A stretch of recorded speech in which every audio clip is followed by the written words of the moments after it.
Hi, everybody. This is Dawn Mitchell, and welcome to Dawn of Sports.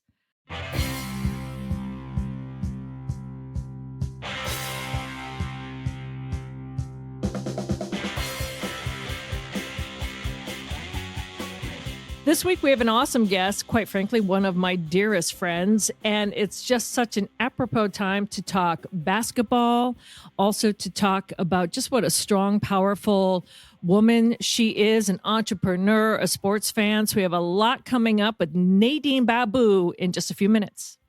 That's right. This is Dawn of Sports. Great to have Nadine on. You've probably heard her on this network before and other guises. It's going to be fun to hear what she's up to these days. I want to let you know we're coming from the Aquarius Home Services Studio. Alex Hagen is our producer today. Best way to listen to this show or any show you like at talknorth.com. And we have quite the celebrity-studded list these days. So please subscribe to your favorite podcast app. It's easy. It's the easiest way to listen. We would appreciate it. Thanks to our sponsors, including Lexus of Wayzata and Maplewood, Natrium, Aquarius Home Services, and Minnesota Masonic Charities. Back to you, Dawn. All right. Thank you, Jim. Well, no further ado to bring in our guest this week that's no stranger to this airwaves at all. Nadine Babu. Nadine is such a good friend of mine. We actually bonded over basketball eons ago. I think it was NCAAs, and just one of the smartest, most independent, and just wonderful people that I know in my life. So Nadine, thanks for coming on tonight. Wow, thank you for the beautiful intro. I feel like I need to just take off while everyone's thinking so highly of me, so I can't mess anything up. It's time that people get their flowers. That's what I say. You work so hard for so long. Everyone deserves to be recognized and given their flowers and know what people think of them. So, well, thank you. I really appreciate it, and obviously the feeling's mutual. Love being on with you and Jim. Regardless of what anyone anyone says about Jim, I love his columns. I think he has great insight, and little known fact, he's even nicer in person. Absolutely. See, Don't Jim. tell people that. Oh, sorry. Well, many people, let's back up a little bit. Many people will go online and they see Gopherhole.com and don't realize, Nadine, that you are a co-owner, one of the founders, and yes, an undeniable Gopher fan of any sport for the school, whether it's basketball and you host tailgates and give all the money to charity, or whether it's basketball, football. We're still trying to get you into hockey a little bit, but Gopherhole.com is just amazing. How did you come up with that concept, and how long have you guys been doing it now? Well, thank you. I actually did not start the website. My co-owner and I that have it now, I actually have to literally look at my LinkedIn, but I think it's been about 20 years. But the founder of it was in 1996. He literally read a book that was called Websites for Dummies. He started it up. He wanted a place where Gopher fans could congregate, who could talk about everything. Because I think, with the Star Tribune and with the Pioneer Press and with everything else, people are given, short amounts of information, and they have character lengths. And obviously now things are a little different with things being online, but we wanted to give fans everything. So when we go to a press conference, we post just about every quote. We don't just pull out the one quote. We're giving all the super fans all the information, plus a great message board to be able to talk to other fans. I mean, if it's the ticket exchange board, if it's finding out where to park, if it's just talking about the latest recruit, we just wanted that community to build and have, and it has, and we have a great amount of people, a great board, and we actually just expanded to do a Timberwolves board too, just because obviously there's a lot of interest there and no one had been doing that. Oh, wow. It's hard to believe that, right? That's an untapped resource right there, especially for the Timberwolves nowadays. Right. Like I actually had Googled it because I never want to step on anyone's toes. And I put in Timberwolves message board, and Gopherhole was the first thing that came up. And that was just like on our off sports board that we have where people can talk about anything. And there was a lot of interest. And the rest of it, it was like, there's Reddit, of course, but there was nothing local except for, comments on articles. So I'm like, all right, let's do this. Let's get Timberwolves fans over to Gopherhole because let's be honest, Minnesota fans overlap in almost every sport. So you may as well just have the community that you love to talk about Gophers with and talk about another sport too. Well, before we get to Timberwolves, I want to back up a Yes. little bit. Nico Medved, now the new head coach of the Gophers basketball team. You know him. You go back a long way when he was an assistant. And when he was announced, it was so awesome to see like his family kind of embrace you. And, it was kind of like a homecoming for you. Just how excited are you? And for people that may not know him, if they've just moved to the Twin Cities, what can you say that you're most excited about what he brings to the Gophers? Oh gosh, how long do we have to talk? Right. Yes, I've known Nico about 20 years now, and he was the grad assistant. He wasn't even an assistant coach under Munson. And due to Munson getting fired, and then another one of the coaches getting fired, Jim Molinari moved him up to assistant coach. And obviously he's had an incredible track record since then. So what people are getting with Nico is you're getting that great Minnesota person. We always love the one of us. But what they don't probably know is they are getting that fierce competitor. I mean, this guy is, I literally say he's the Mr. Rogers of basketball. He knows so much, but he is so kind. But my goodness, he turns teams around.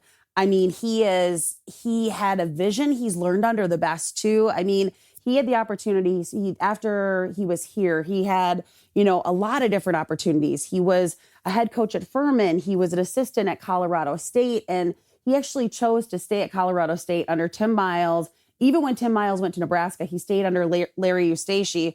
And he just kind of learned from all these excellent coaches. So then when he was on his own at Furman and Drake and Colorado State, he was able to turn every single program he's been at around. He's always been a clean coach. Not that that really matters in this NIL day and age, but he just has the utmost character. His wife is, I hope that the Twin Cities get to know her because she's absolutely beautiful and wonderful, but she is the most down to earth, great mom, really smart. Like Nico is not Nico Medved without Erica Medved. It's absolutely true that a woman behind the scenes is making that man better. And Erica is just that case. So he was my dream coach, my realistic dream coach. Like obviously you and I love Bill Self, there's Right, Tom yes, Izzo, we do. they're John Beeline. They're all these great coaches, but I'm saying from like who realistically would love this job, that wants this job, that would be here for a long time. Like he was my dream coach after I knew the Flip boat had passed and I knew the Tim Miles boat had passed. So Nico's been it for a long time now for me. For people who are listening, like, where did this Bill Self boomerang come from? So I'm going to explain it a little bit. When Nadine and I first got to know each other, so I covered Bill Self and I knew him when he was in Illinois. And I was like, wow, he's just a gentleman. He had like this little Southern lilt and he's just a great coach. And I just really enjoyed covering him and thought he was a nice person. I loved his family. And then when I got here and I got to know Nadine a little bit, and when I watch a sport, there's very few people I can watch it on my off time with because there's many civilians that just want to talk through a game. And I call people civilians that don't work in sports. And it's almost like I just can't. Like you have to know like when to chat a little bit and when to stop, right? So that you can pay attention. And Nadine just got me. It's like, yeah, we could chat. All of a sudden we're stopping, we're playing and we're watching. And then when she said, oh my gosh, Bill Self, I'm like, oh my gosh, right? And she's like, right? It was one of those bonding moments. So it's not like that's just a name like coming out of nowhere. But that's also how we started becoming really good friends. I mean, we knew each other beforehand, but when you invited me over to watch some of the March Madness basketball games, I knew that you weren't a civilian. It was the best. I mean, you probably knew that I was a psycho because everyone's going to the bar and parties. And I'm like, I can have like one person over, because we need to watch the game and focus on the games. And we need to monitor which game we need to switch to. And yes, March Madness was our first friend date, first of, gosh, probably hundreds now. Exactly. And it's not limited to just basketball. You forever have been a staunch supporter of Gopher football as well. And you have these prolific tailgates that I think I got to attend a half of one once because I was actually covering it for TV. Someday, even Mim Davies, our GM, said you need to take a day off, Dawn, and actually go to when she has one and enjoy one as a person. Can I just ask you, for everyone that's listening, how did you get so involved in covering sports, especially Gophers? Yeah, I think it was really because of Gopherhole. So first of all, my love for sports was from a young age, especially college basketball. I remember hiding in the kitchen. We had probably like a 4-inch TV, and I would watch, ESPN and watch Duke and watch Michigan. And I was supposed to be doing my homework, and my dad would come in and I'd quick turn the TV off. And my dad wasn't as sharp as, well, he was English PhD, but not as astute as other parents to like feel the TV to see if it was warm. So I was good on that. But so I just loved it. Then I came to the University of Minnesota, and, they had this Final Four run. And I mean, I'm a college basketball girl, so what a great fit for a school. And then it was when I was graduated and started doing my MBA that the barnyard at the University of Minnesota had kind of depleted. And I looked at it when I was a student, and it was crazy. I mean, people were so passionate, and we're like, we want to give that experience to other people. So we were the first year starting the Barnyard student section, where we were like, okay, we're reserving these seats. We are going to sell tickets. We're going to get posters. We actually partnered with Coach Munson to give to his foundation, or what his charity was, CCRF, Children's Cancer Research Fund. We did like a silent auction at the barn. We raised thousands. We partnered with the Golden Dunkers, which is the booster club, which, the students and the boosters had never partnered. And then I did that for a few years, and that just kind of ran its course. And I remember after Munson got fired, I knew Rob Litt, who is my co-owner at Gopherhole. And he actually wanted me to set up some interviews with the new assistant coaches for Gopherhole. I'd never done an interview in my life. And I was like, do you want me to set them up or do them? And he's like, oh, can you do them? So this is where it comes full circle again. And I can't remember if it was Nico or Brent first, but I'm pretty sure it was Nico. Was my first interview ever, because he was one of the new assistants, and Brent Lawson. So it was absolutely insane that, here we are years later, and he's our head coach, and just slowly but surely got more into it, because I was like, this is so fun. I love knowing more. Like, I love being able to go to the press conference, and instead of complaining about a coach and being like, why do they do this? Because like, obviously you're not Chris Finch, you're not Ben Johnson, you're not Nico Medved without being a really good coach. And I love being able to go to the press conference and ask the question, and then like, why did you do this? Why did you not foul here? Why did you do this? And it's like, and then you see how much thought goes into it. So you have, as you say, the civilians that kind of have no clue. And you're like, if you actually stopped and talked to these guys, or asked, or like listened to our post-game press conference notes, you'd understand the reasoning behind. And I'm very interested in that process. It's like picking their brain as much as you can in the time allotted, Oh, absolutely. Absolutely. So let's fast forward. I was so excited just the past couple of years when you actually started covering Timberwolves as well, and I just love NBA basketball. I always have for years, being raised out east on Celtics and Larry Bird and Kevin McHale and Chief. The big three. I've always been an NBA fan, and then I see that you're kind of fully engulfed as well. I know the college game first had your heart, and now the Timberwolves, and what a fun couple of years, especially so. But coming off this game where Anthony Edwards had 43 points, 9 rebounds, 6 assists, 1 block. I mean, he keeps on going. And he's not the only one. We just love this team. Having a 3-1 lead over the Lakers, who, any team, even if, like the kindergarten team around the corner from my house, even if they beat the Lakers, even in a charity thing, I'd be so excited. Just what a fun ride it's been. Oh, I can't believe it. And I feel like people haven't fully appreciated this season, because I think they were victims of their own success. They set the bar higher and higher. Like, think about, 4 years ago when Pat Bev, jumped on the table and they did the play-in game. And that was so huge. And it was like, oh my gosh, we're going to the playoffs. And it was so exciting. And then, last year we were at the top of the league, the whole time, and people were so excited and so into it. And this year they just started off slower. And if you could go back to everyone in October, November, that was like, forget this team, I'm giving up. This is ridiculous. They should have never traded Cap. They shouldn't have done anything. Like, once again, this is like, okay, let's zone into the people actually know what they're doing. Let's assume Tim Conley has built some monsters, and let's say that he actually knows better than Joe from Coon Rapids how to build an NBA team and, stay the course. And guess what? They finished so strong. They had so many injuries, which got the depth of the team, and these younger guys developed. Now we're all healthy. They're clicking at the right time. I don't want to click in December. I don't know about you, but I would rather be clicking right now, and that's exactly what they're doing.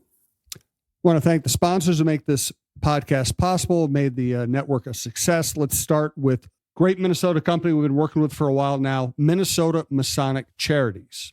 When people think of the Freemasons, they often think of secret handshakes and unusual hats, and of course, the pancake breakfast. Minnesota Masonic Charities would prefer that you think about the work that they do right here in our community. Places like the Masonic Cancer Center at the University of Minnesota, or the Masonic Children's Hospital and the Masonic Home in Bloomington. They are just a few examples of the important work that the Freemasons support here in Minnesota. As part of the largest fraternal organization in the world, Masons have consistently answered the call when it comes to charitable needs. I am happy that Minnesota Masonic Charities has chosen Minnesota Bound and this podcast as a place to help spread the word. We look forward to learning so much more about their many programs here in the weeks to come. And I saved the ad that Dawn likes the best for yes, the last, here we go. Which is Natrium, natrium.com. It's Natreum. I'm using their products all the time. It's kind of whatever you want. You want to have fun? They have gummies, candies, drinks for that. You want to settle down your stomach? They have oils for that. You have sore joints. They have balms and stuff you can rub on that smells good, isn't oily, is very comfortable to put on. It's going to make you feel better and make you feel better very quickly. They have sleep aids that I use all the time. My wife and I both use the sleep aids all the time. They have so many different delivery systems. They have different dosages, different ingredients. It's all healthy, but there's a lot of it. So I would recommend going to their shop in St. Louis Park, talk to a sales professional. They're able to guide you to what's going to work best for you, depending on what you want. And then after that, go to natrium.com and order for delivery. It's a great company. I've been using their stuff for a long time now. Highly recommend Natrium and natrium.com. Nadine, if you don't know, I call that his BFF. And you said off the top, the gym was nicer than people think. And that was even before Natrium. And now, I don't know. People don't give out the secret about Jim Souhan now, though. Because I'm not nice. Don't tell me that. They should use you as a spokesperson. They should do like the Snickers commercial, like Jim before and then Jim after Natrium, and be like, he's like mean Souhan before, and then he's like the guy that you see in the hallways at Williams Arena after. That's hilarious. See, Jim, it's just added to your beautiful personality. Okay, let's go on with the show. He's so uncomfortable he's now. all red. He's all red and embarrassed right now.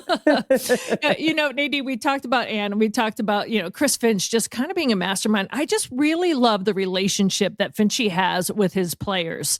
He doesn't, would someone say, I wish that guy would wear a suit? Again, in my brain, I thought civilian. And I'm like, no, he's perfect the way he is. Like, people, they don't wear suits anymore. Come on. This isn't like the 80s.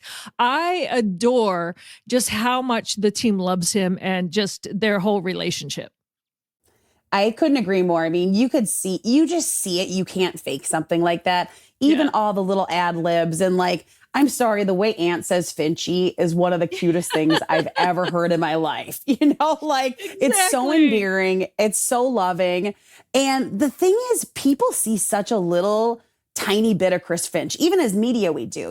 He's always even keel. He's never freaking out, which is exactly what you want as a head coach. I think a lot of fans want someone to go absolutely nuts and be so angry after a game. It's like, you know what? That doesn't do a whole lot. Like moving forward and fixing what went wrong, like that's what gets you to be a winner. It's not just going off on your team, and he will go off if it's needed. Like if these guys are not playing up to their abilities, he will. But I just feel like with the NBA, it's so different. It's like you've got your franchise player. Who are they going to connect with? I mean, you've seen it a couple times this season already when you have, NBA championship coaches getting fired at the end of the year, which is insane. But I think it's all about their relationships with their players, especially that franchise player. And Finchie motivates them. And he's a great coach. Like there's no doubt about that. What I really love, and I think the article was by Chip Scoggins, I think in the Star Tribune, I believe it was Chip when he kind of gave like the behind the scenes look at Finchie and like where he lives, and he just kind of goes out and has a beer and is approachable. But what I really love is Johnny Tower said, he just called me up one day and said, hey, I would love to go to watch your team play, over at St. Thomas. And he's like, okay. And he said, and he's like, oh yeah, I'll get you a seat right up close. He goes, no. I'll just go get a seat. Like, I don't have to be on the bench or near the bench. And he said, Dawn, he just sat there like, amidst the crowd, couple of rows back. He goes, and they just lost a big game the night before. He thought for sure Chris was not going to show up. Yep. I was there, by the way. That day, were you? You were there? It was a big game for St. Thomas. I covered it. Yeah. And I walk in and I'm sitting up in the press area and I look down and I see Finch walk in and just sit behind that St. Thomas bench. I also saw Tim Connolly walk in. Yes. And I thought, okay, they're there to scout some of the various players on either team. Nope. And they're just there to watch basketball and hang out.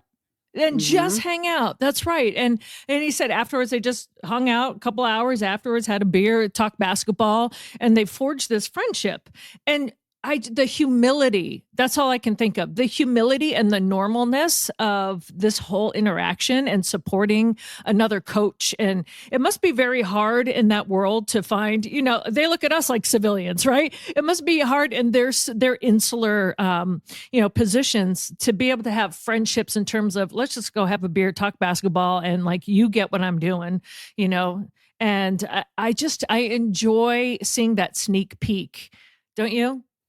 Oh, absolutely. And, to your point, Dawn, I remember it was Jim Molinari, one of your BC basketball coaches now, that actually said to me, I remember when I was in the barnyard, he said, coaching is a really lonely position because there aren't that many people at your level and a lot of them are colleagues and you kind of have to separate a little bit, because you're together so much.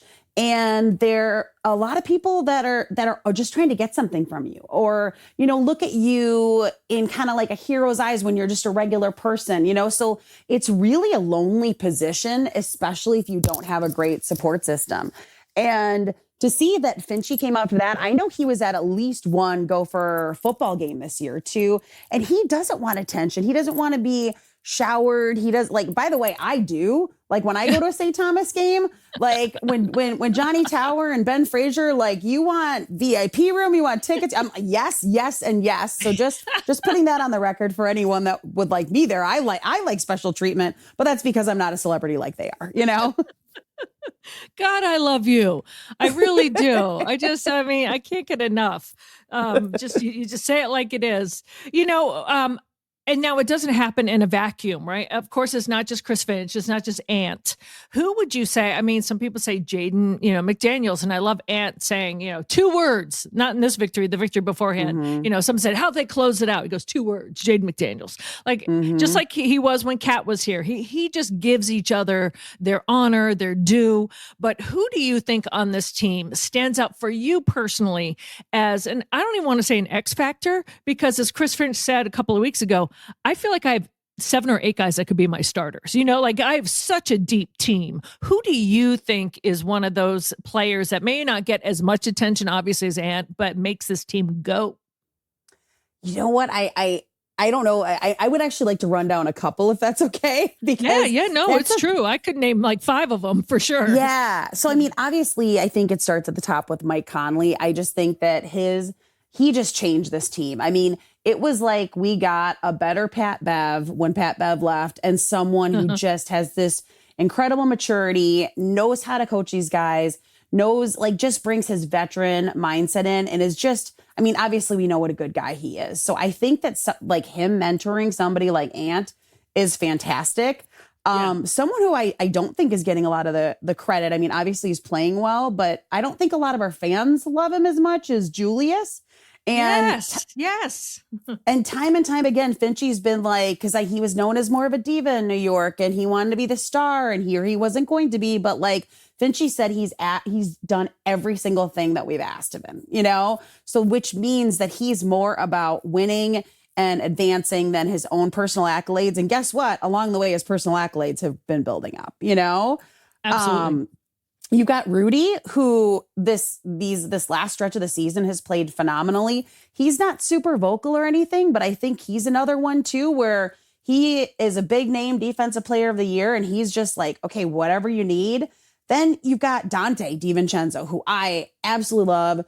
I think it was a great addition. Even last night, I posted the clip on my Twitter too, but like Ant actually said that Dante helps him. Like when he doesn't understand like a defense, Dante like is so smart and his basketball IQ is so high. He just reads it right away. He'll tell Ant, you know, and he'll tell the other guys on the team. So like that is absolutely invaluable. And then you've got, you know, guys like Nikhil, who are such smart players and just, and they can come off the bench and add that spark. And obviously, you know, Jaden, who, you know, like Ant said, he even, I had to ask him about it last night because he normally just brings up Jaden randomly. Like you can be asking him about the sky being blue and he's like, oh man, I got to talk about Jaden McDaniel. No, Jaden's my boy. Jaden's my favorite player in the NBA. And it's like, you look at this and it's like, who else has a franchise player that A, is not threatened by the up and coming guys, and B, is their biggest cheerleader, their biggest hype man, you know? So it's like, I just feel like he is giving them all that confidence. Yeah. And, you know, Naz Reid, you brought up Na and all these other guys. And Naz Reid, when he first came in his rookie year, like we were joking around. I said, everyone teases some baseball players about their birth certificates. Like he goes, I came out of the womb looking like I'm 40. Like I did. Like I always looked old. I know. And so like he was really funny about it. But what I love is he followed up this year with even more. He just keeps getting better and better. And when you see him starting to smile on the court, you know, because usually he's serious. When he starts smiling, that's it. That's the dagger for the other team. Nas is smiling. It's hilarious. Yes, completely. I don't think I've seen as many teeth of his in anything besides this series. And yeah, last night he even said too, because he came on and he's the one that really was clutch for us.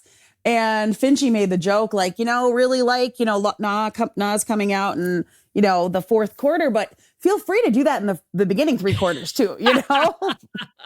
And Naz Reid was like, you know what? It can be a Naz Reid night every night. It's not necessarily shooting. It can be, you know, the defense. It can be assists. It can be whatever. Like, so even if his shot is not falling, he is contributing and he's a great teammate. You know, the best thing was, so my brothers, I have 4 brothers, and my older brother, Doug, texts, and this is the brother that is in my phone. He'll kill me that I share this, but he's listed as Doug Bro Cro-Magnon because he didn't want a cell phone for years. And then, you know, he works drywall and construction. And when he finally had to get a cell phone, he took some other guys the other guy upgraded. And my brother just took his, like, I don't know, it was like one of those sidekick things or something. Like it might've been a flip phone that still had the guy's old voicemail on it. Yeah. You know, like I'd call in and be like, yeah, this is Jimmy Joe or something like that. I'm like, who is this? Oh yeah. And he's like, yeah, I don't care about changing the message. So anyway, that's my brother who randomly texts. And when he does, it's like this golden egg, right? And of course, during this basketball series, it has been like, I love the Timberwolves, or he'll just say Ant and an exclamation point, because now he has an iPhone. Like, so like the world is moving, like there is a shift going on.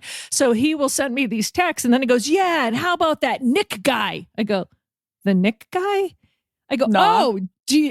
I go, are you talking about Nah or Julius Randle? I haven't heard anything. So I'm assuming he was talking about both. But I'm like, when Boston comes in and they're so excited that, you know, the Timberwolves are beating the Lakers, like I said, this is further confirmation that, oh my God, the country just loves this team. Now, I'm not saying if the Celtics and the Timberwolves had to, what my brother, what he'll be texting me, but I'll keep you posted. But unbelievable that it just seems like the groundswell is coming up and people are just supporting this team because they're so fun. They are. And you look at it. So, I mean, I personally have a lot of respect for LeBron. I mean, the way he has done this at 40 years old, the way he takes care of his body, the things he does for the community, all those things, everything he does, I have a lot of respect for him, but he's not the most liked player. I mean, he complains a lot. He's always searching for calls. Like Luka obviously is always whining. You've got other players in the NBA that are dirty. You've got other players that are whiny. And I'm like, we don't have players like that. We really have players that aren't soft. They, I mean, when Ant chirps, it's like the guys are laughing, it's not like necessarily like a dirty type thing, I feel like this is a team to latch on to, even if you're not a big NBA or basketball fan, because the guys are very likable. Oh, absolutely. I was out with friends after the Frost game yesterday. I had friends come in town. They had a daughter on the New York Sirens. And so we're out at a restaurant and we see Ant doing the post-game interview with the towel on his head and the whole thing. I go, oh my God, I just so wish the sound was up. And they're even like, I know, he's a classic soundbite. We love this kid. Even people from Detroit are like, we love this kid. I'm like, Ant, never change. Please never, ever, ever, ever change. Whether you're chirping someone funny on the court or whether you're getting fined because you're defending Rudy or, Yes. just don't get it technical. Just don't get it technical, but stay the way you are. I mean, his personality is and the way his look, sometimes the way he'll just smile into the camera, he's up to something. Yeah. I just think the whole team kind of follows suit after that personality. Don't you agree? Oh, without a doubt. And yes, I'm so glad he either didn't get media training or he didn't listen, because it could be either one. Ant. Yes. I have a feeling it's the latter. Right? It was funny because when we had Game 6 against the Nuggets last year, he was in the press conference room and he was this huge win. And after Game 5, he had told the locker room attendants in Denver, we're going to be back. But he used an MFer and he's and all the words and everything. And he repeats all that. And you just see one of our PR guys be like, thanks, Ant. Thanks. It kind of reminds me years ago, Michael Kadire, I think we had a microphone on him in the outfield and he's going over to people and they're like, oh, I don't want to talk to you. You're mic'd up. He goes, no, just swear all the time. And they're like, what? He goes, yeah, just swear. Because I know Dawn's listening, so she can't use it if you swear. So just every other word, throw a swear in there because you can't edit that out. And now I'm going through the tape later, laughing, right? Because that's true. Just be yourself. We can't put that on air. So you are fine. It will be edited out. Oh my gosh. That's a great strategy. He beat you on that one. That's right. Ant is and I don't care. I'm just gonna be me. Oh, well, yeah. Nadine, I could talk to you literally for hours and hours. So maybe, if they move on, we'll say when they move on to the next round and something outrageous happens too. If you're back from all your travels, by the way, we'll have you on again. Where are you headed to now? Tomorrow I am going to Belize. Woo! How did that come up? Is that on your list you've always wanted to go to? It has been on my list, and one of my friends is just absolutely burnt out. And by the way, I am this person that you can text and be like, I'm burnt out. You want to go on a vacation? And I'm like, okay, yep, sounds great. Let's do it. And so this is what I need the Timberwolves to do, because I would be missing Game 6 if it goes to that. So we just need them to win in 5, because I'm going to have way too much FOMO, even being in Belize, but not being at the Target Center. And then we just start fresh on the second round, and then I'll be able to go to all the games. Well, then there it is. They'll just have to do that, just one more. Let's just do it. If I'm sure Finchie's listening, you know what, just do this because Nadine would really miss Game 6, so do it for her. All right. It has been written. It has been done. That's all we need to do is put the nail in the coffin. Nadine Babu, if you guys I'm sure you love her listening on this. If you want to follow her on social media, where can they find you, Nadine? I am on Twitter. I'm on Instagram. I am Nadine Babu. If you want to link into me, I am there. I usually don't accept randoms on Facebook. So, I mean, but also who's on Facebook? I mean, Right? just Like, old let's be people, you know? honest, Yeah. So, Keeping up with your high school friends. yeah, exactly. And their multi-level marketing schemes. That's real exciting. But yeah, so for sure, give you a follow, give anything a like. As you know, we always raise money for Leukemia Lymphoma Society. Always love likes on those posts. That's great. Just because people usually skip over, I feel like a lot of times with charity stuff, they're like, oh, I'm not going to like it because I can't give or don't want to or whatever. It's like, no, just giving it a like or a comment, that always helps. So just knowing that like supporting each other doesn't have to be a huge ordeal. It can literally just be scrolling through and like, hey, like, good job. Know what you're doing. Here's a like, you know? And thank you for all of the work that you do. You're a former LLS Woman of the Year. I know they have a different term for it now, but you have been tireless in your pursuit of supporting LLS and raising money and awareness and making friends too in that community. So you're not just like, oh, I'm just going to be a spokesperson. You are all in, and that is so admirable. As your friend, it's always been one thing I'm in awe of, and I want to thank you for that. For I know people that have battled blood cancers, and they're older, and also they're young kids. So thank you so much, Nadine. Oh, I appreciate your kind words, and thank you for always supporting. Like, that's all you hope for from your friends, is just to even if it's not necessarily someone else's cause, but to still support. And my mission is all about just getting the word out and telling people about it. And it's such a fine line. Even last night, sorry, Jim, if you're so bored and it's getting too long, but last night I posted about the Bond Between. They have a whole program for fostering dogs, and it's actually for domestic violence survivors that are usually choosing between, like, say, living in their car with their dog and then going to a shelter. So they keep that dog safe for you while you can get back up on your feet.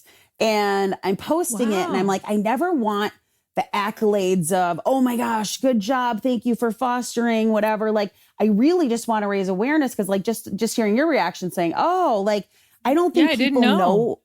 Right. They don't know about these options. And also the fact that a lot of times it's like they just need someone quick and, right away for 72 hours. So you're not talking about like a 3-month commitment.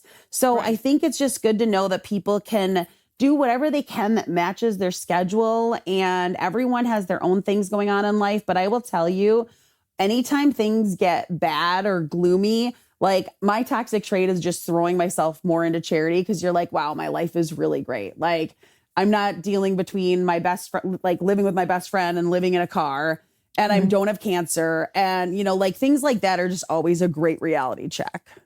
Well, Nadine, thank you for your big heart in terms of everything else, and your fun personality, and I don't know where, I've always said this to you, I don't know where you find the energy. You're always at every sporting event, charity event, hosting people at your house. So if we could clone you, I would do that. If that were legal, I would do that.